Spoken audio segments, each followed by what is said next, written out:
યુએસના B1 B2 tourist visa લેવા કેટલા Indians માટે બહુ વધારે પડતું ચેલેન્જિંગ હોય છે. લાંબી પ્રોસેસીસ અને સ્ટ્રિક્ટ ક્વેશ્ચનિંગ અને ક્યારેક અનપ્રિડિક્ટેબલ રિફ્યુઝલ્સ એને વધારે સ્ટ્રેસફુલ બનાવી દે છે.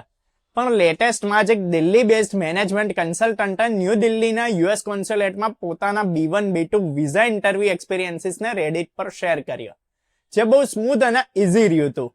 હવે આ સ્ટોરીથી આપણને સમજાશે કે પ્રિપેરેશન, ઓનેસ્ટી અને ક્લિયર કમ્યુનિકેશન કેટલો વધારે ડિફરન્સ ક્રિએટ કરી શકે છે.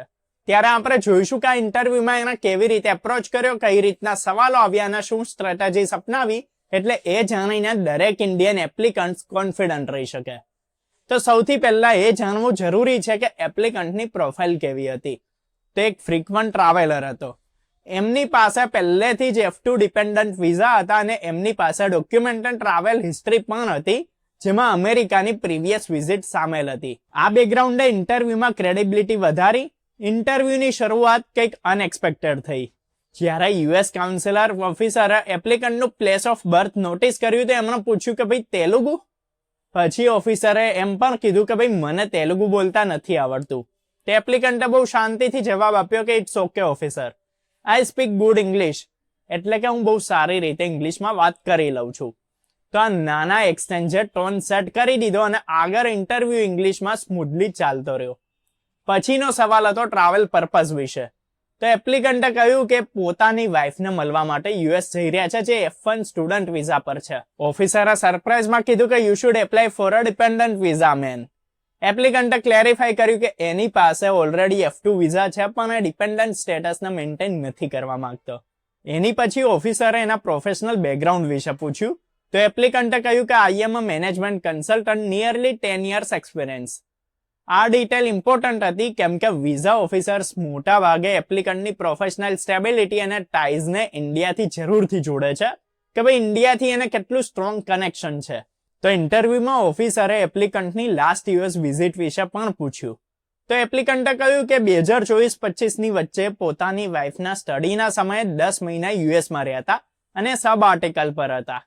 ઓફિસરે સવાલ કર્યો કે સબ આર્ટિકલનો મિનિંગ શું છે. તો એપ્લિકન્ટે શાંતિથી સમજાવ્યું કે ભાઈ એનો અર્થ લોંગ લીવ લેવી હોય છે.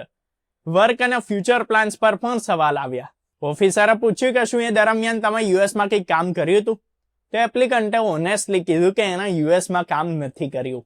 ઓફિસરે પછી વાઇફના ફ્યુચર પ્લાન્સ વિશે પણ પૂછ્યું. તો એપ્લિકન્ટે કીધું કે ભાઈ એમની વાઇફ ઓપીટી પીરિયડ પૂરો કર્યા પછી ભારત પાછી આવી જશે. ઓફિસરે કન્ફર્મ કર્યું અને એપ્લિકન્ટે ક્લિયર કહ્યું કે ભાઈ ડિસ્કશન થઈ ગયું છે અને પ્લાન એકદમ ક્લિયર છે.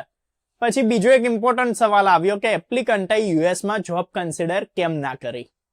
તો એપ્લિકન્ટે કહ્યું કે ભાઈ એમની મેનેજમેન્ટ કન્સલ્ટિંગ એક્સપર્ટાઇઝ ખાલી ઇન્ડિયાના કોન્ટેક્સ્ટ માટે જ છે અને એટલે જ યુએસમાં કામ કરવું અત્યારે ફિઝિબલ નહોતું. ઓનેસ્ટ અને એકદમ ક્લિયર એક્સપ્લેનેશને ઓફિસરને બહુ વધારે રીએશ્યોર કરી દીધા. હવે ઇન્ટરવ્યુના એન્ડમાં ઓફિસરે સ્માઇલ કરતા કહ્યું કે you both sound like a dream couple man. We need people like you and for that I am approving your visa. આ શોર્ટ બટ ઇમ્પેક્ટફુલ કન્વર્ઝેશને એપ્લિકન્ટને વિઝા એપ્રુવલ અપાઈ દીધું. હવે આ એક્સપિરિયન્સથી આપણને ખબર પડે છે કે ભાઈ B1 B2 વિઝા ઇન્ટરવ્યુમાં સક્સેસ માટે કેટલીક સ્ટ્રેટેજીસ કામમાં આવતી હોય છે. સૌથી પહેલી વાત ઓનેસ્ટી છે.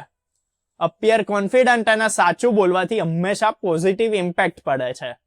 તો બીજું કે ભાઈ ક્લિયર કમ્યુનિકેશન જોઈએ. કોમ્પ્લિકેટેડ ટર્મ્સ કે પછી બહુ વિચિત્ર સ્ટેટમેન્ટથી કન્ફ્યુઝન વધી શકે છે. ત્રીજું કે ટ્રાવેલ હિસ્ટ્રી અને એક્ઝિસ્ટિંગ વિઝાસ જેમ કે F2 F1 ડિપેન્ડન્ટ્સ મેન્ટેન કરીને ક્રેડિબિલિટી બનાવવી બહુ જરૂરી છે.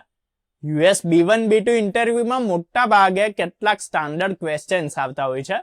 એમની પ્રિપેરેશન કરવી એપ્લિકન્ટ્સ માટે એડવાન્ટેજ હોય છે.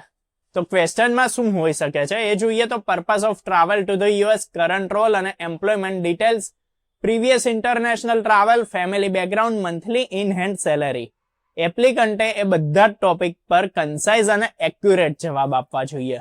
જો તમે પ્રીવિયસ યુએસ વિઝિટ કરી છે તો એક્ઝેક્ટ ડેટ્સ, વિઝા કેટેગરી અને સ્ટે ડ્યુરેશન મેન્શન કરવું પણ જરૂરી હોય છે.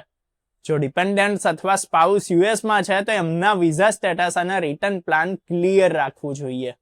ઇન્ડિયન એપ્લિકન્ટ્સે ધ્યાન રાખવું જોઈએ કે ઓફિસરને એ શો કરવાનું છે કે ભાઈ તમારે ઇન્ડિયામાં સ્ટ્રોંગ ટાઈસ છે. પ્રોફેશનલ, ફેમિલી કે property, long term plans, work commitments અને ફાઇનાન્શિયલ સ્ટેબિલિટી બતાવવી ઇન્ટરવ્યુઅરને એ એશ્યોર કરે છે કે તમે વિઝિટ પર્પઝ માટે જ યુએસ જઈ રહ્યા છો. તો આ કેસ સ્ટડીથી શીખવા મળે છે કે B1 B2 ખાલી પેપર વર્ક કે લકની જ વાત નથી. ઇન્ટરવ્યુની પ્રિપેરેશન, ઓનેસ્ટી, ટ્રાવેલ હિસ્ટ્રી અને પ્રોફેશનલ ક્રેડિબિલિટી તમારા એપ્રુવલના ચાન્સીસને વધારી શકે છે. તો આખા સ્ટેટમેન્ટ પર, આખી કહાની પર, એક્સપિરિયન્સ પર તમારો શું ઓપિનિયન છે? જો વિડીયો પસંદ આવ્યો તો લાઈક કરો, શેર કરો અને આવા જ વિડીયોઝ, અપડેટ્સ અને ઇન્ફોર્મેશન માટે જોતા રહો અર્બન ગુજરાતી.